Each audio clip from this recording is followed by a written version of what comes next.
Hello and welcome to another Tuesday with the IT guy here at Kimber Creations. And tonight we've got a new project that it should be very frustrating, but fun. So without any further ado, and so this doesn't take all night, I'm going to make an envelope. Some people pronounce envelope, and others have said envelope. So I really don't know what it's called, but it says it here on the paper. You can read and interpret it how you like. I've been going through Kim's drawers. Found I learned last week, Saturday, about man paper. I don't want to ruin any of that special man paper yet, so I found another piece of man paper that I think we're going to use to make an envelope. I need to know how to say that, so would you folks leave me the answer in the comments below? Anyway, moving on.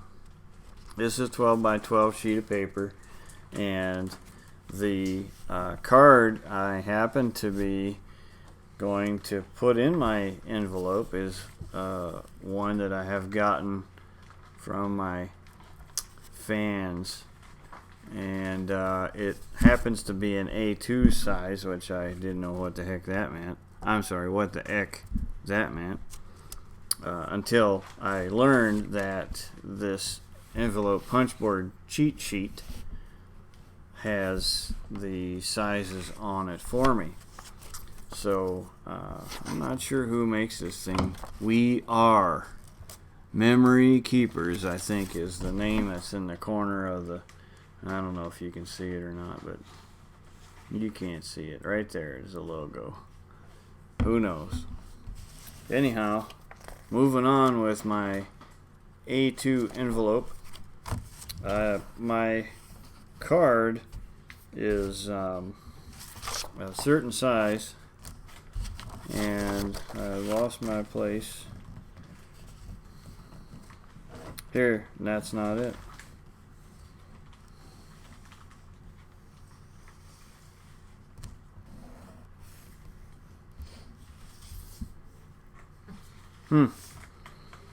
I guess you gotta know how to read to figure this out. What happened to the size? I know it's on there. I cheated. It's the A2, but look on your board. A2. Oh, that's right. That's right. Throw the directions away, ladies and gentlemen. You do not need them because the information is right here on the board itself. I have forgotten that. So sorry. Really. Anyway. It says for the card size that I have, which happens to be 4 1/4 by 5 1/2, I'm to use the cut my paper at 8 1/8 by 8 1/8. So onward with the envelope making tutorial by the IT guy, and it is Tuesday, but you may not see this until Wednesday. Sorry about that. Had a long day at work. Come home, and we had some delicious egg casserole for supper. And man, was it good. I'm about to go get another piece of it right now.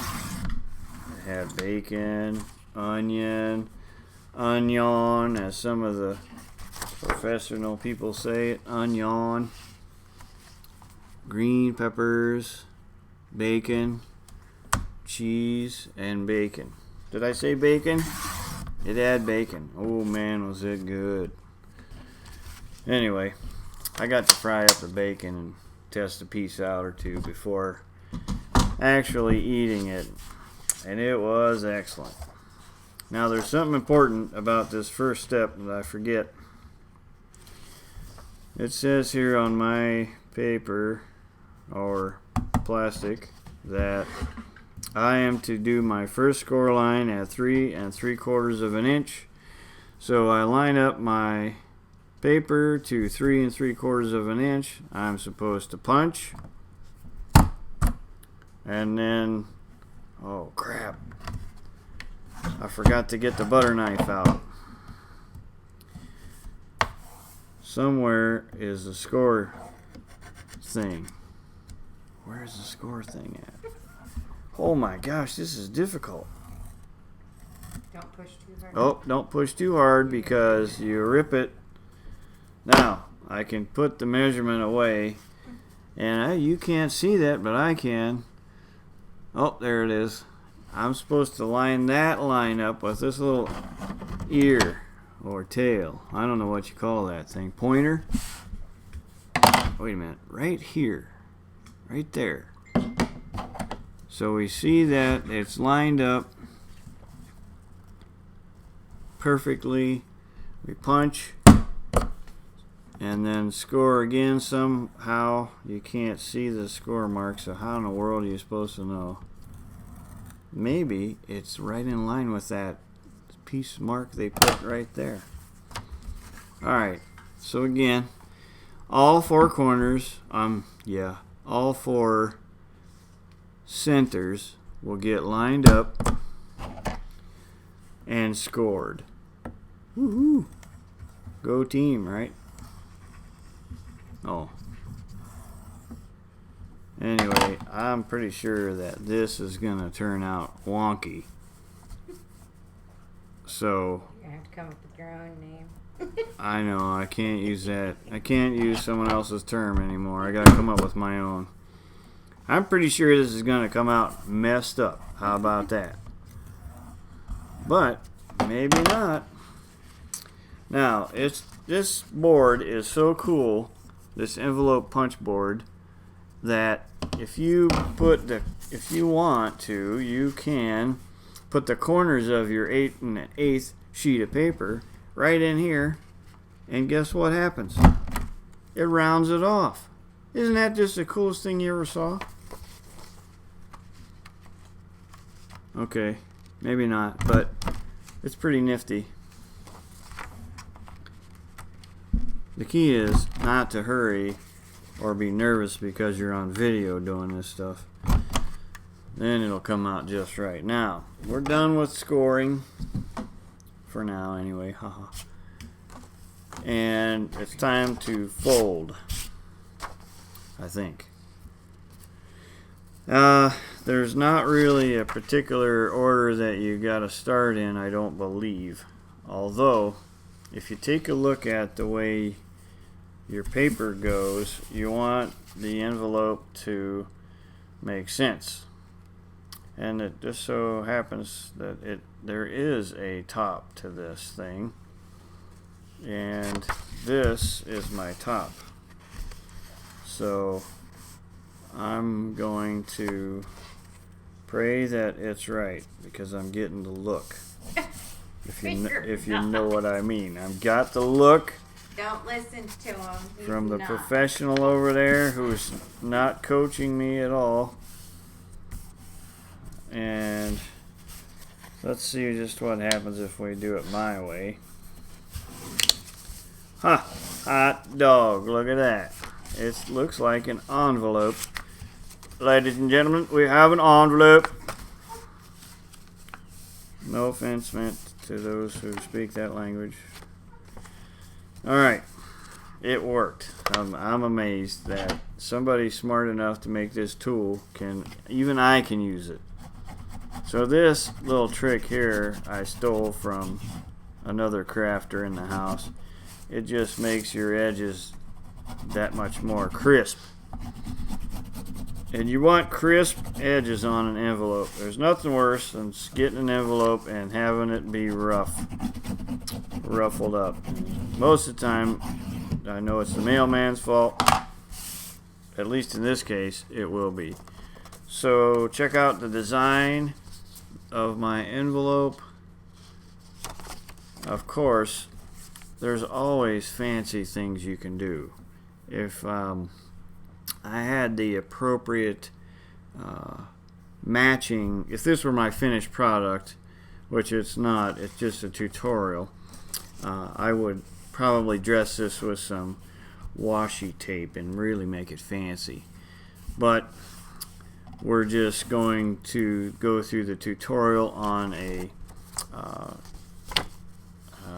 piece of man paper that probably, well, I don't know, I might use this for somebody.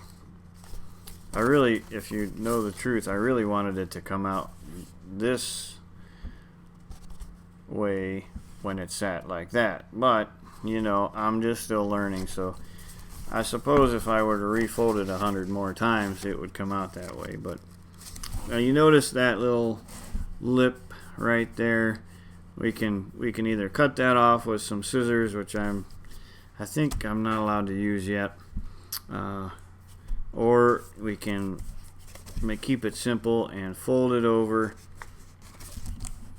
But then you're going to end up with a crooked line like I did, so I don't recommend that. Just leave it alone because it looks okay like that. We're going to take some, I'm lifting the cap off and it's already off. I must be tired.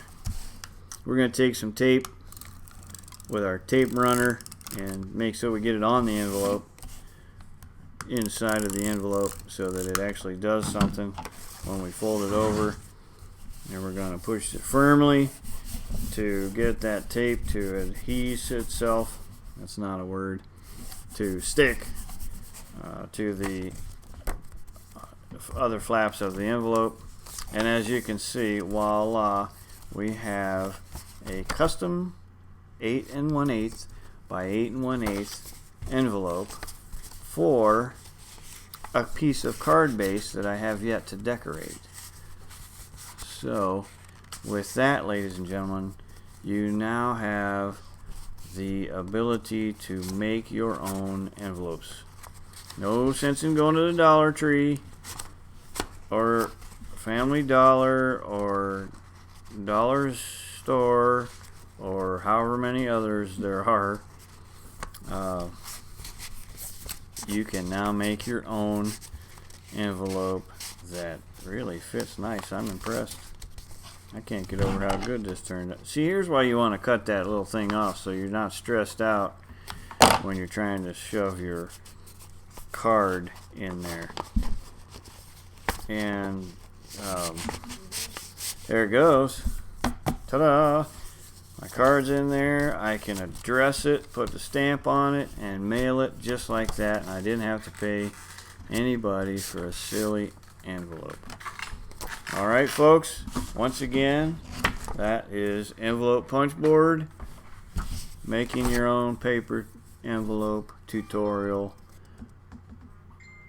here with the IT guy at Kimber Creations on Tuesday. Guys, have a good night. If it happens to be Wednesday when you see this, have a good day.